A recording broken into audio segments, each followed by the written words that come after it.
अखिलेश यादव, धर्मेंद्र यादव, अखिलेश यादव जिंदाबाद। सभी ने हमको देखा है, कसौटी पर भी परखा है, खरे हम उतरे वादों पर, हमारा वादा सच्चा है।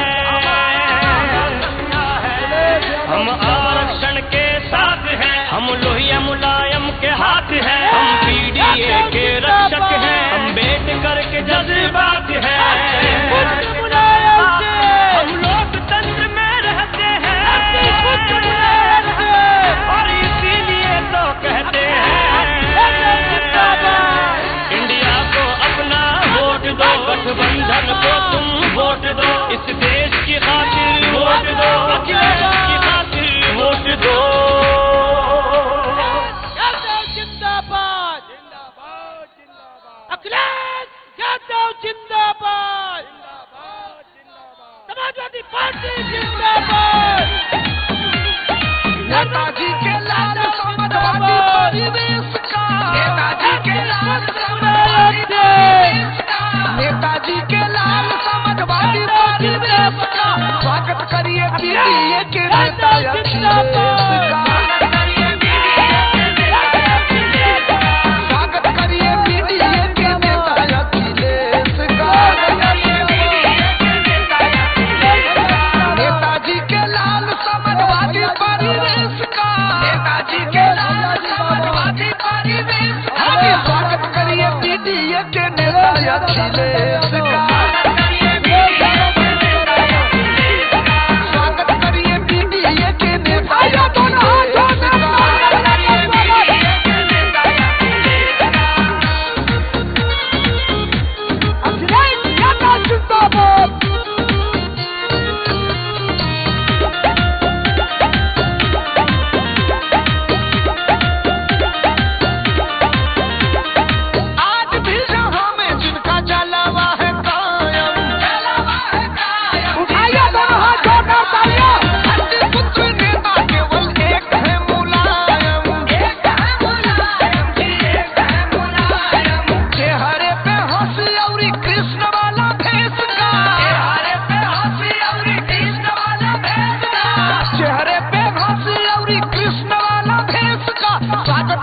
पीडीए के नेता अखिलेश का। स्वागत करिए पीडीए के नेता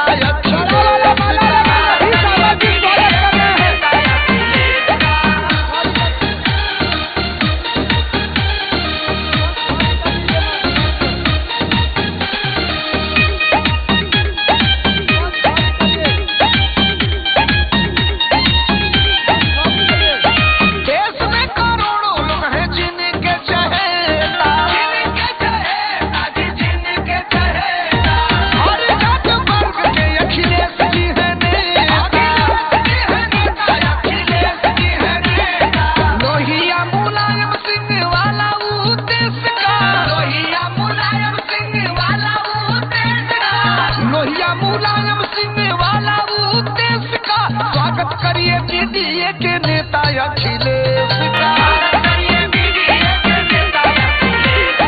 स्वागत करिए पीडीए के नेता अखिलेश का।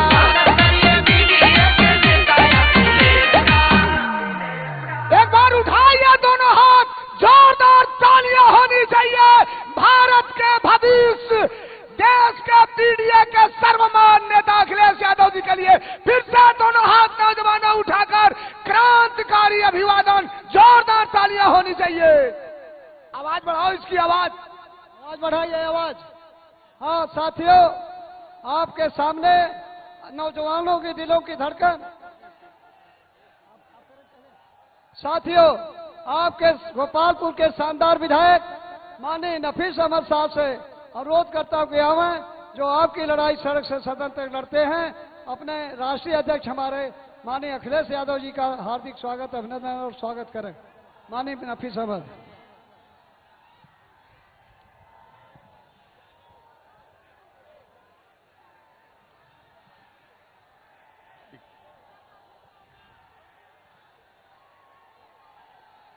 आज की इस ऐतिहासिक रैली की अध्यक्षता कर रहे बिलेरियागंज चेयरमैन प्रतिनिधि आदरणीय कोमल पासवान जी, गोपालपुर की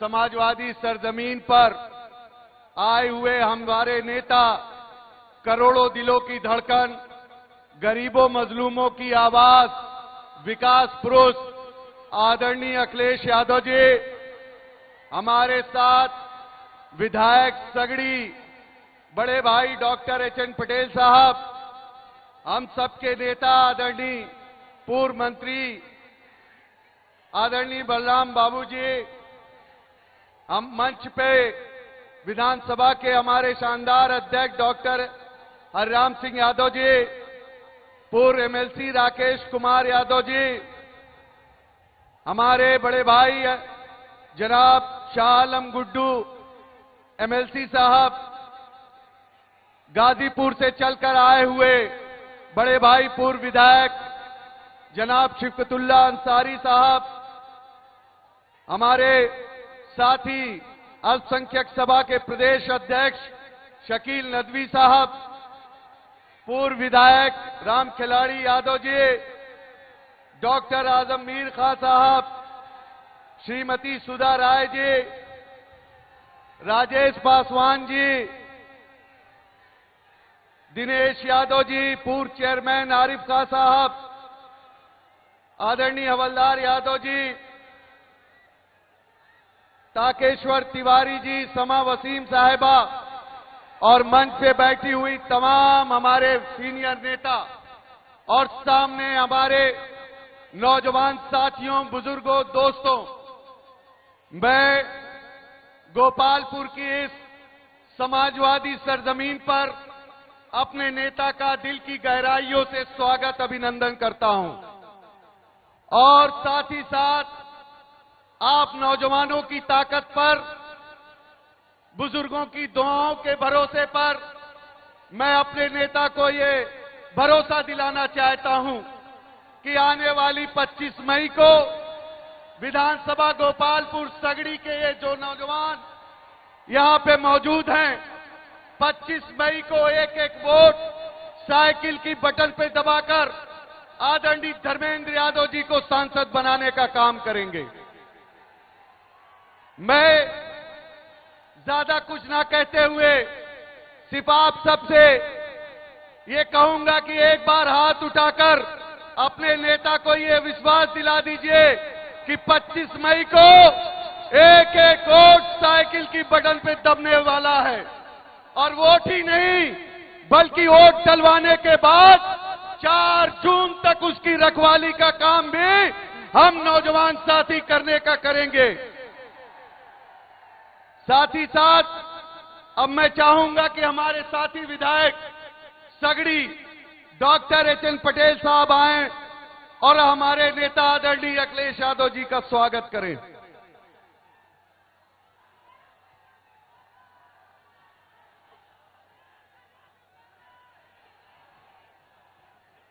आज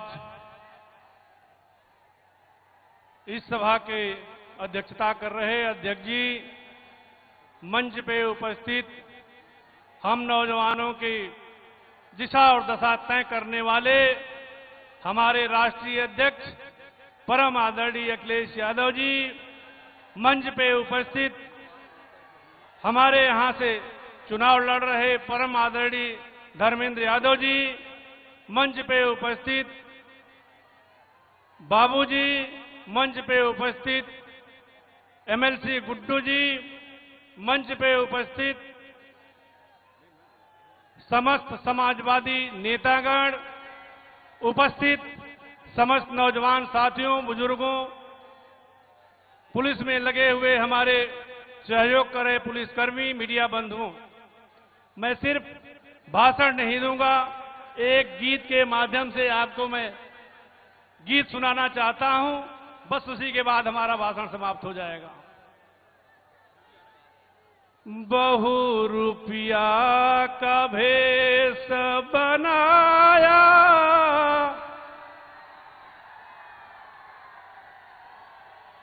फेंकू देश बेचने आया,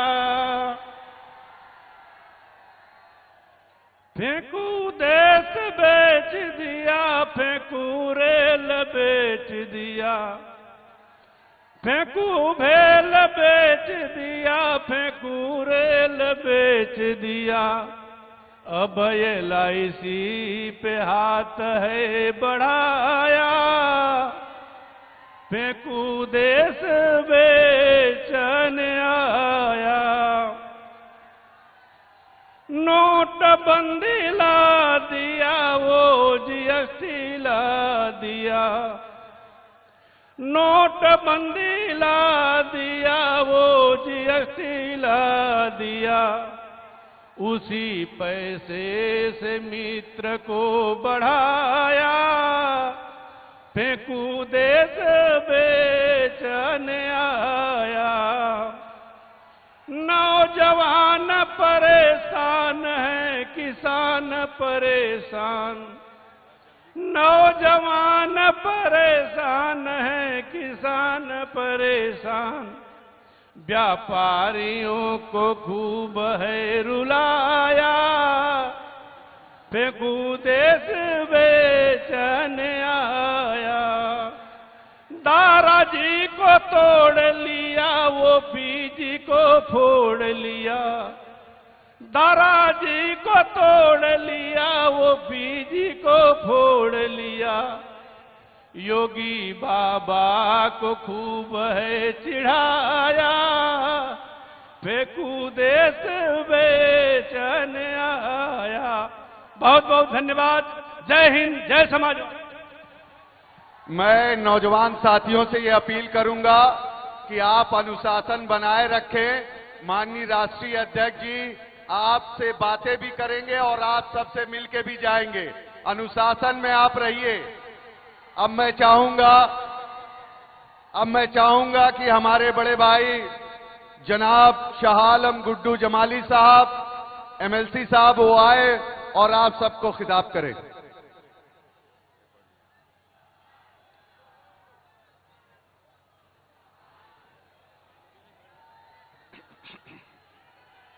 आज की भाई एक रिक्वेस्ट है आप लोगों से, देखिए आप लोग जिनके लिए जिनकी मोहब्बत में आए हैं, थोड़ा सा अनुशासन बना के खामोश रहिएगा तो उनकी बातों को ठीक से सुन पाओगे आप लोग।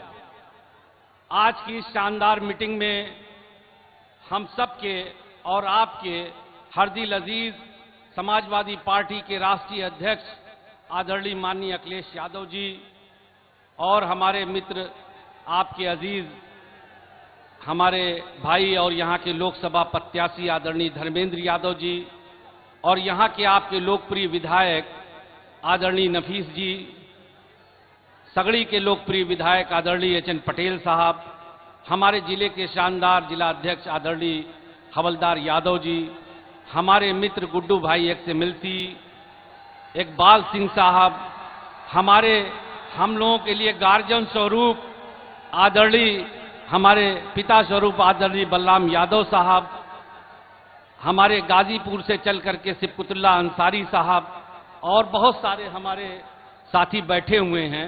मैं कुछ नहीं बोलना चाहता इसलिए कि हमारे आदरणीय राष्ट्रीय अध्यक्ष जी की बातों को आप लोग सुने और धर्मेंद्र जी की बातों को सुने ताकि इनको पूरा वक्त मिल जाए और ये आराम से तसल्ली के साथ आपसे बात कर सकें। भाइयों, मैं मंच पे बैठे हुए सभी मेहमानों का और आप सब लोगों का, जितनी भी माताएं बहनें हैं, मीडिया के साथी हैं, नौजवान साथी हैं, बुजुर्ग हैं, आप सब लोगों को ये शाह आलम गुड्डू जमाली सर झुका के सलाम करता है, नमस्कार करता है, जय भीम करता है। मैं सिर्फ इतना कहना चाहता हूं, जो नफीस भाई ने कहा, HN पटेल साहब ने कहा, उन्हीं के साथ अपने को जोड़ता हूं कि ये मेहनत आपकी तभी रंग लाएगी जब हम 25 तारीख को जम करके पोलिंग करेंगे। बस एक निवेदन करना चाहता हूं कि जीत तो ऊपर वाले ने चाहा, ईश्वर ने चाहा तो बहुत अच्छे मतों से होगी, लेकिन मैं चाहता हूं, ऐसी मेरी दिल की ख्वाहिश है कि हम लोगों को जब लखनऊ में जाएं राष्ट्रीय अध्यक्ष जी के सामने तो हम लोगों को शर्मिंदगी ना हो, कम से कम 2 लाख वोटों से तो जिताई देना। और उसके लिए देखो, खाली हल्ला से नहीं जीतेंगे, उसके लिए जितना आपने पोलिंग किया था पिछली बार, लक्ष्य रखो कि 10 से 15% वोट हर कीमत पर बढ़ना है। कोई बचना नहीं चाहिए, चाहे कोई बुजुर्ग हो, बीमार हो, किन्हीं भी परिस्थितियों में हो।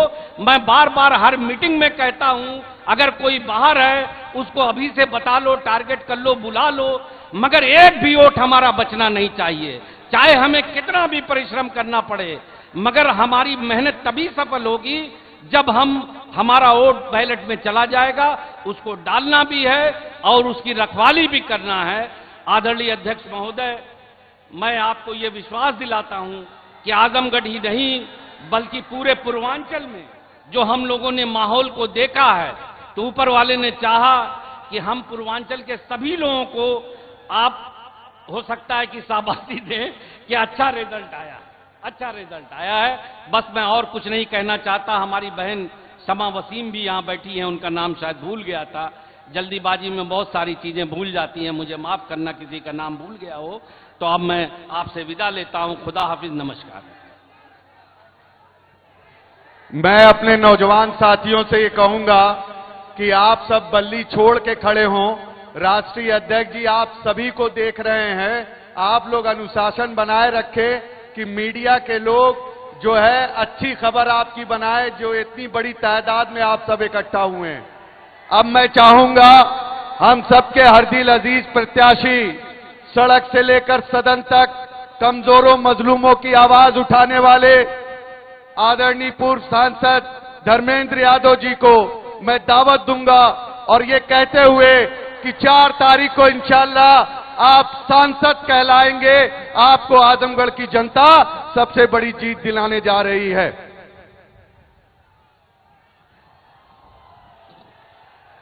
आज के इस शानदार सभा के सम्मानित अध्यक्ष आरडी कोमल पासवान जी,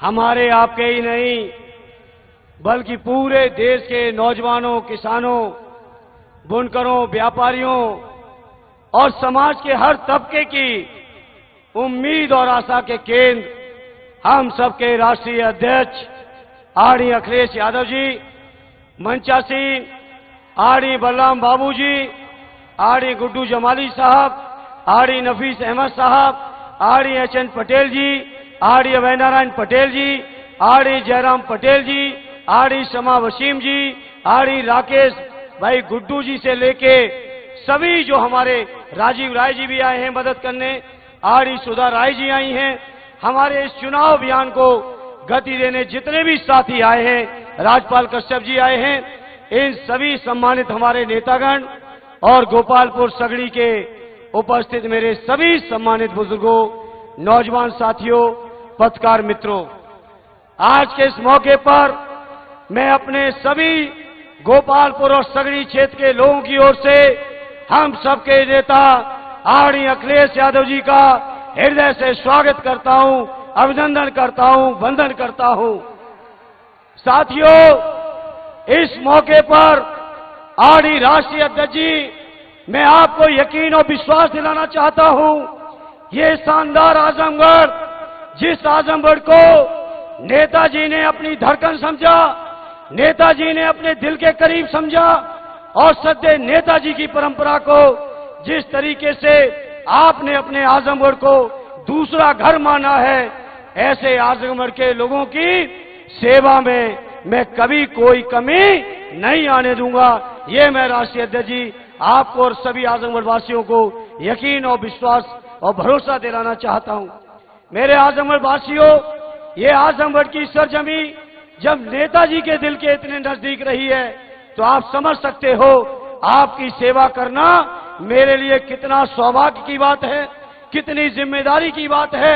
हम तैयार हैं अपनी उस जिम्मेदारी को पूरी क्षमता के साथ निभाते हुए आजमगढ़ के लोगों, आपके मान, आपके सम्मान, आपके स्वाभिमान, हर मौके पर आपकी लड़ाई को बहुत मजबूती से लड़ने का काम मैं करूंगा, ये सभी साथियों को यकीन और भरोसा दिलाता हूं। आजमगढ़ के मेरे भाइयों, आरडी राष्ट्रीय अध्यक्ष जी की मौजूदगी में मैं कहना चाहता हूं, जब आप सबका आशीर्वाद लेके दिल्ली की लोकसभा तक पहुंचूंगा, तो उस लोकसभा के अंदर सदैव नेताजी की नीतियों में, आरडी अखिलेश यादव जी के नेतृत्व में जो देश के संविधान को, देश के लोकतंत्र को, देश के आरक्षण को जो बचाने की लड़ाई आरडी राष्ट्रीय अध्यक्ष जी आप लड़ रहे हैं, उस लड़ाई का एक मजबूत सिपाही बनकर आजमगढ़ के लोगों आपका मान और सम्मान और गौरव बढ़ाने का मैं हर संभव प्रयास करूंगा। आरडी राष्ट्रीय अध्यक्ष जी को हम सबको सुनना है, इसलिए ज्यादा कुछ न कहते हुए एक ही प्रार्थना है, आने वाली 25 तारीख को इतना ऐतिहासिक वोट डाल देना कि जो लोग हम लोगों के ऊपर तंज कस रहे हैं, एक एक्सीडेंटल हार को ये बीजेपी के लोग जो तंज कस रहे हैं, इनको ऐसा पलट के जवाब देना कि बीजेपी के लोग कभी आजमगढ़ के बारे में सोच भी ना पाए। यही हमारी आपसे प्रार्थना है, यही अपील है। बहुत बहुत धन्यवाद। जय हिंद, जय भारत। अब मैं हम सबके नेता, करोड़ों दिलों की धड़कन, गरीबों मजलूमों की मजबूत आवाज, पूरे हिंदुस्तान में समाजवादी परचम लहराने वाले पूर्व मुख्यमंत्री राष्ट्रीय अध्यक्ष आदरणीय अखिलेश यादव जी को दावत देता हूं कि आए और जनता को संबोधित करें। अखिलेश यादव, अखिलेश यादव, अखिलेश यादव, अखिलेश यादव, अखिलेश यादव, अखिलेश यादव। उठाइए दोनों हाथ एक बार, जोरदार तालियों से स्वागत भारत के भविष्य पीडीए के सर्वमान्य नेता अखिलेश यादव जी के लिए। बहुत धन्यवाद।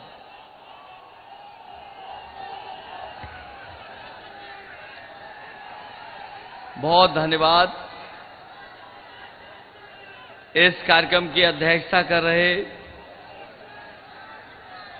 चेयरमैन बिलरियागंज कोमल पासवान जी, हमारे साथ मंच पर उपस्थित समाजवादी पार्टी के बहुत वरिष्ठ नेता, पूर्व मंत्री एमएलसी आदरणीय बलराम यादव जी,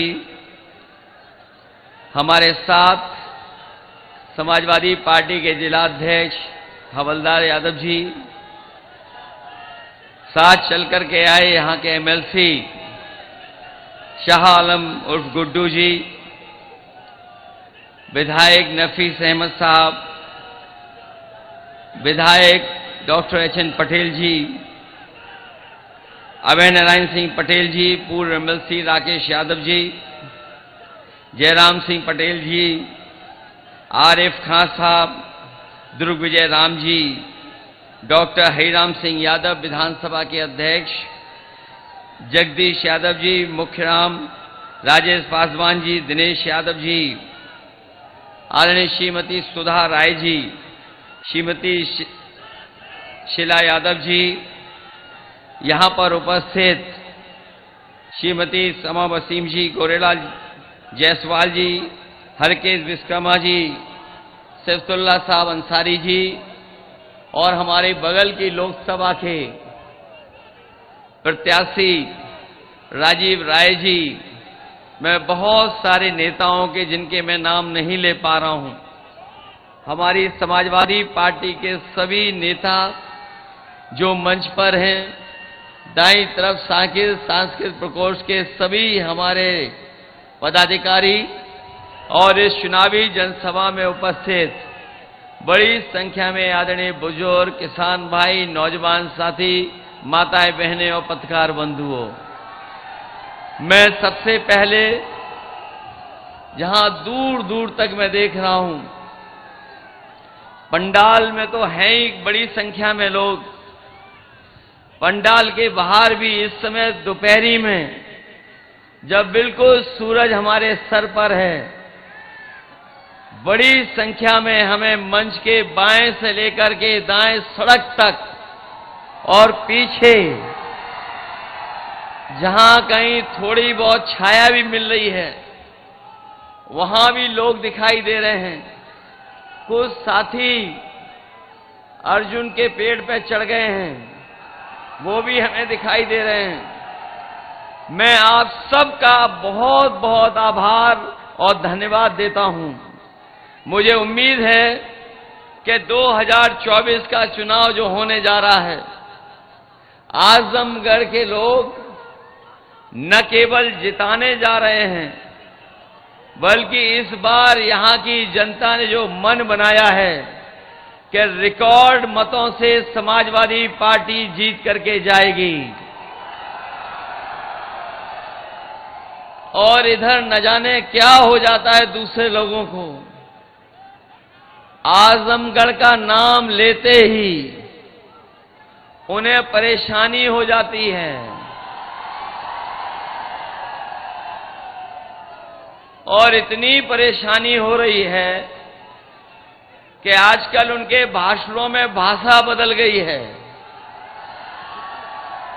जो हमें और आपको 400 पार का नारा देकर के डरा रहे थे,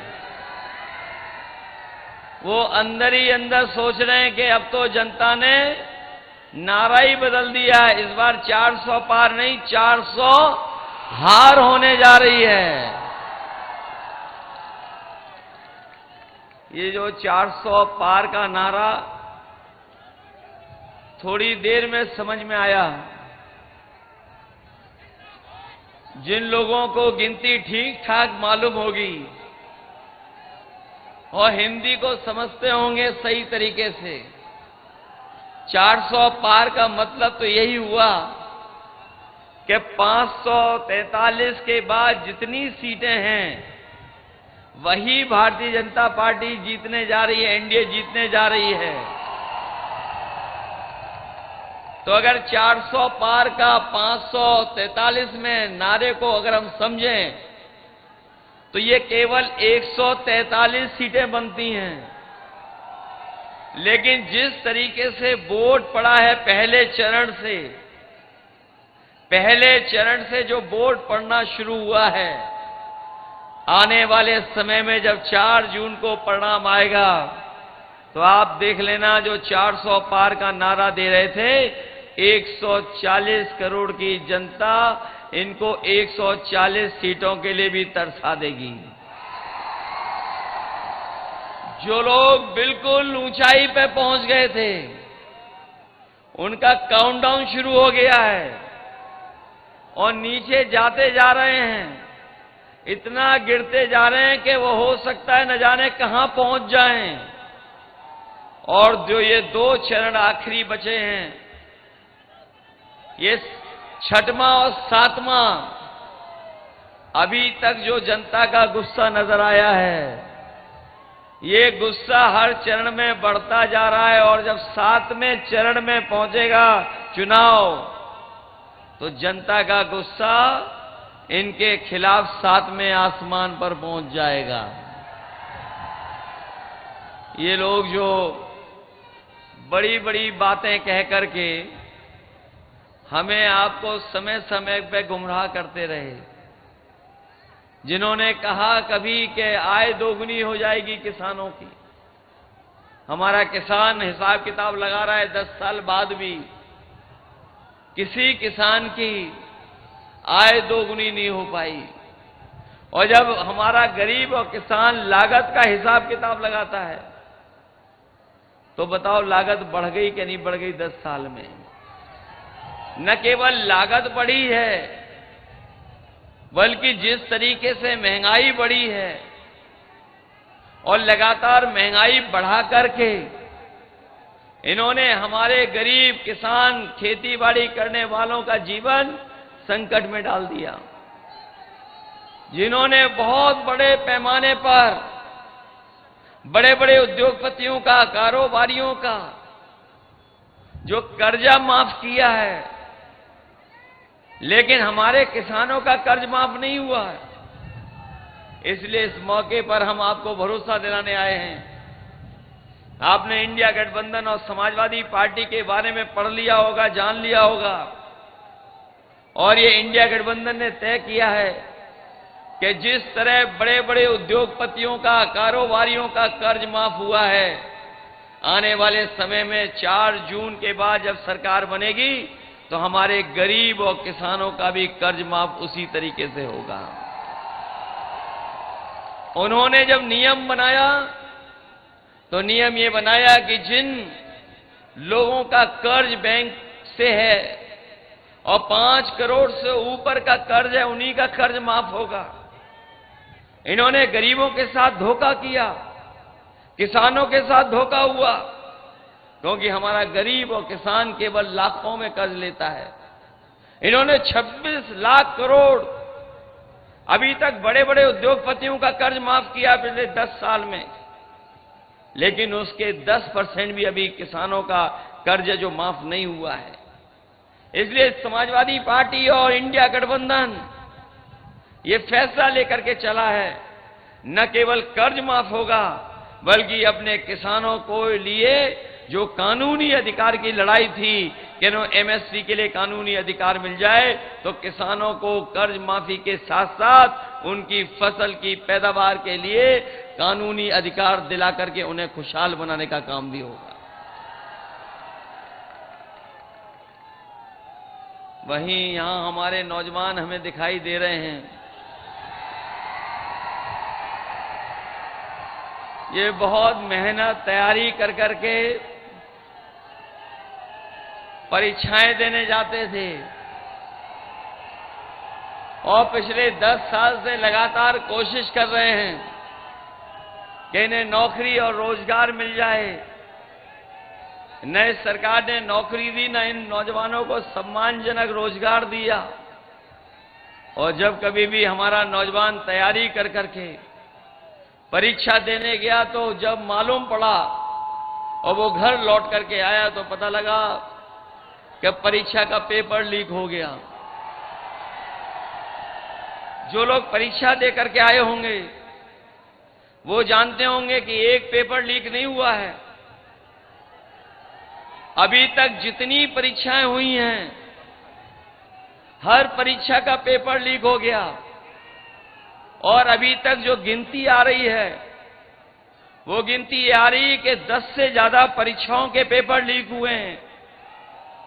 मैं अपने नौजवानों से कहना चाहता हूं कि ये परीक्षा के पेपर लीक नहीं हुए हैं, इस सरकार ने जानबूझ करके पेपर लीक कराया है, और इसलिए कराया कि जिससे हमारे नौजवानों को नौकरी और रोजगार न मिल जाए।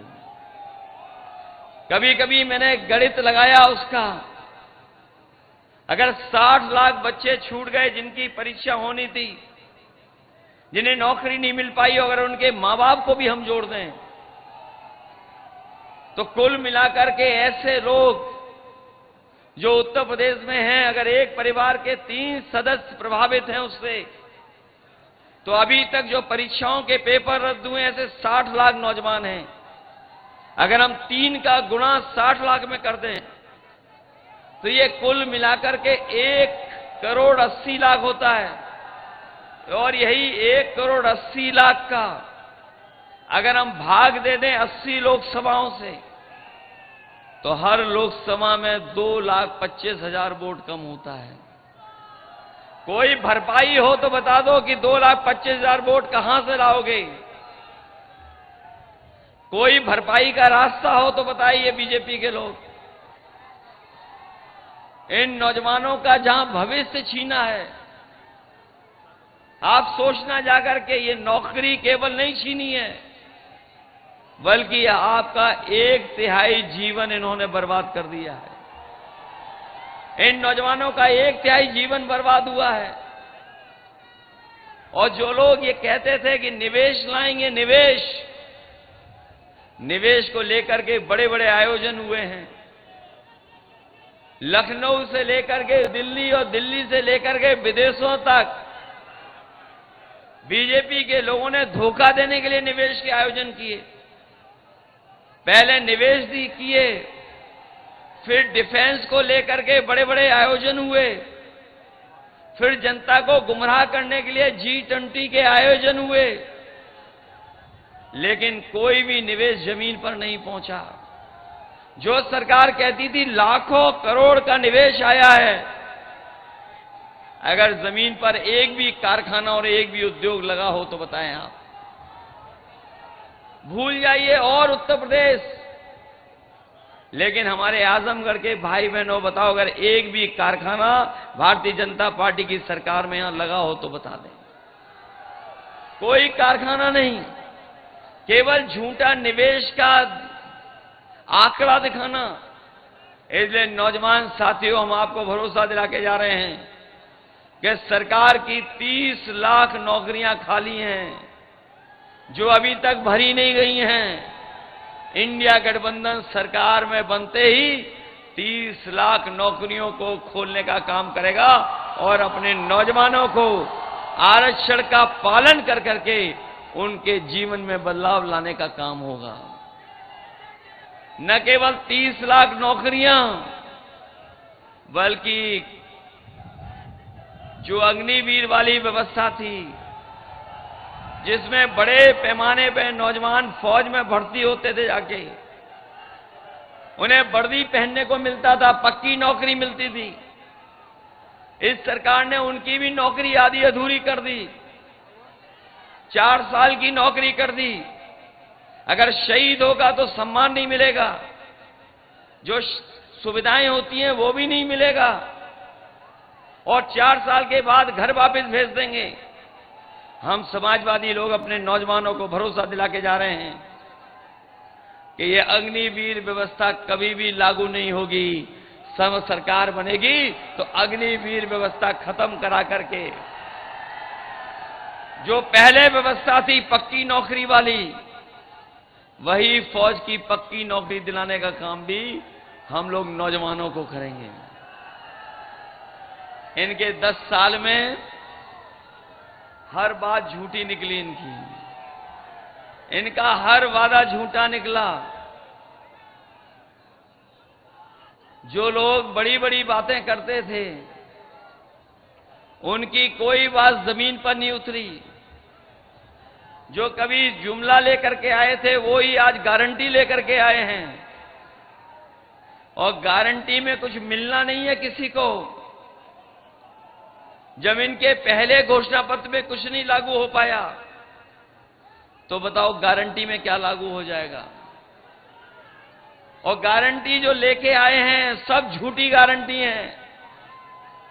इसलिए जहां मैं आपसे अपील करने आया हूं, वहीं मैं आपको सावधान करने भी आया हूं। ये समय समय पर भारतीय जनता पार्टी ने न केवल साजिश कर करके, झूठ बोल करके जनता को गुमराह करने का काम किया, और इनका एक एक अगर हम फैसला देख लेंगे तो फैसला जनता के खिलाफ लिए हैं। जिन लोगों ने महंगाई बढ़ा दी हो, बेरोजगारी बढ़ा दी हो, और जो लोग यहां पर हैं वो खुद महसूस करते होंगे कि इनकी सरकार में लगातार महंगाई बढ़ी है। यहां जो हमारे किसान भाई मौजूद हैं, वो जानते होंगे जब खाद खरीदे होंगे तो इन्होंने खाद की बोरी से भी चोरी कर ली। पहले 5 किलो, फिर 5 किलो, अब 10 किलो की चोरी हो रही है। यहां किसान भाई होंगे, वो जानते होंगे डीएपी खरीदने गए तो इन्होंने जबरदस्ती नैनो यूरिया खरीदवा दी, और नैनो यूरिया इसलिए खरीदवाई क्योंकि इन्हें कुछ लोगों को लाभ पहुंचाना था। इन्होंने भरोसा दिलाया था कि नैनो यूरिया के बाद किसानों की पैदावार बढ़ जाएगी। न पैदावार बढ़ी, न कोई खेती को लाभ पहुंचा, और सुनने में आ रहा है कि जिस तरीके से बड़े बड़े उद्योगपति पैसा लेके भाग गए थे, उसी तरीके से नैनो बनाने वाली कंपनी भी और वो साइंटिस्ट लोग भी भारत छोड़ करके चले गए।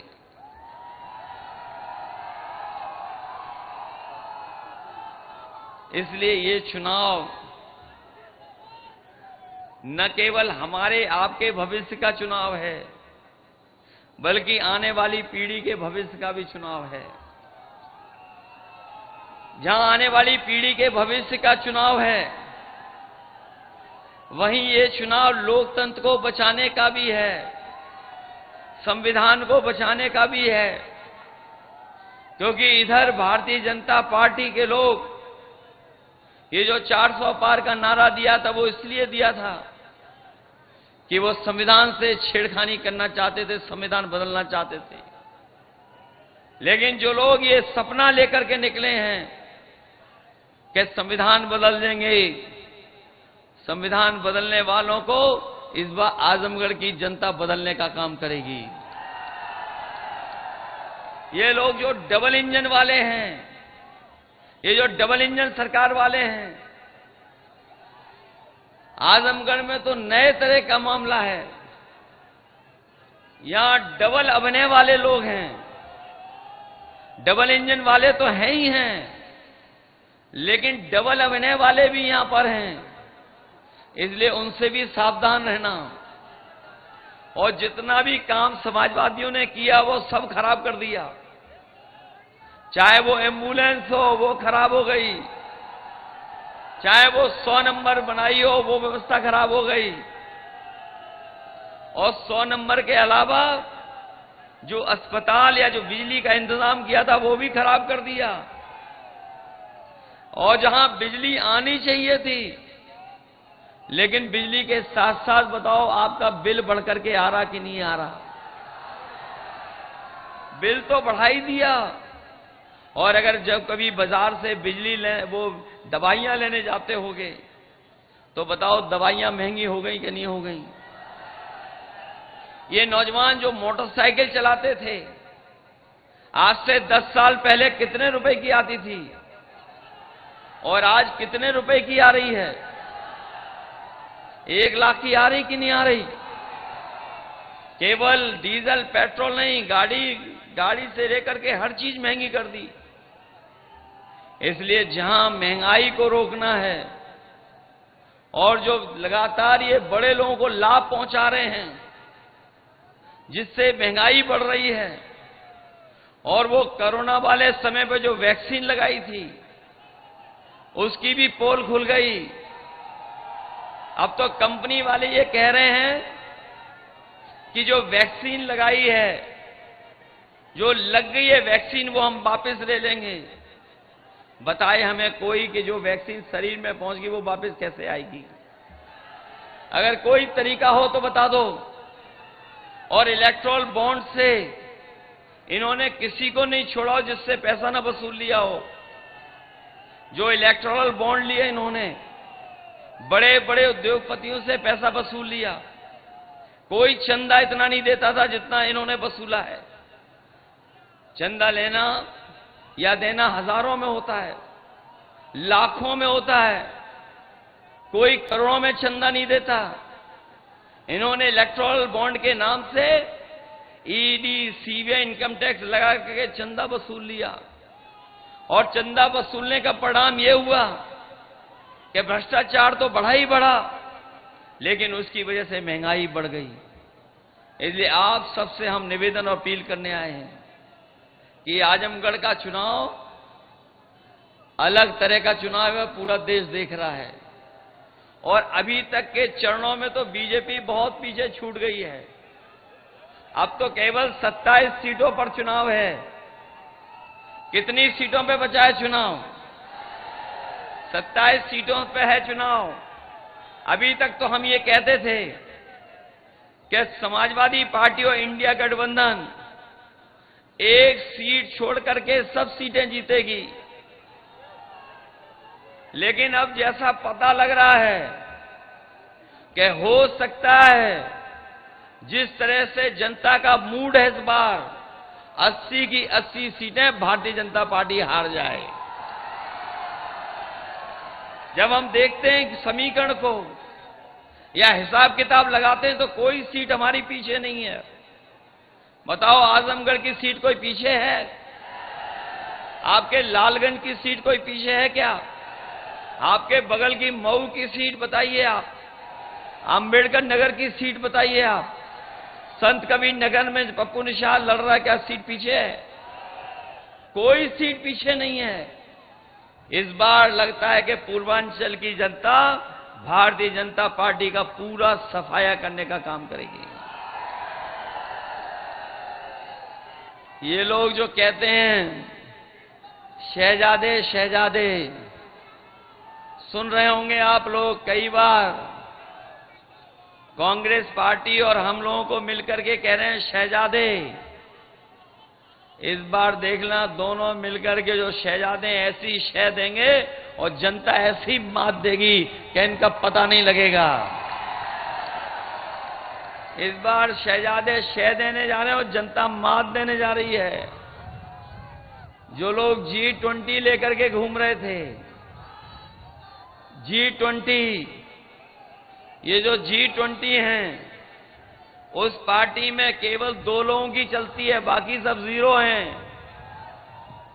ये जो G20 के बारे में कहते थे कि हमें बहुत बड़े पैमाने पर सम्मान बढ़ाया देश का, वो G20 केवल G2 हैं उसमें, बाकी उस पार्टी में 0 हैं। और हमारे जो लखनऊ वाले हैं, इधर सुनने में आए इनकी भी भाषा बदल गई है।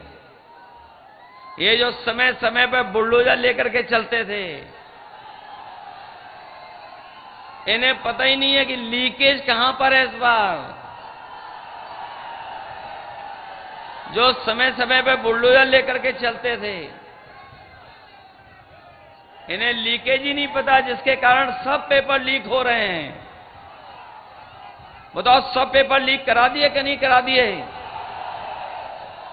और कोई किसी को आरक्षण नहीं ले रहा, किसी का कोई नहीं छीन रहा है।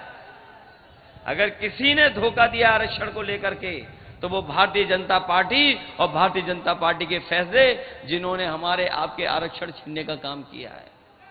ये 69,000 वाले जानते होंगे, सालों साल से ये आंदोलन कर रहे हैं, धरना दे रहे हैं,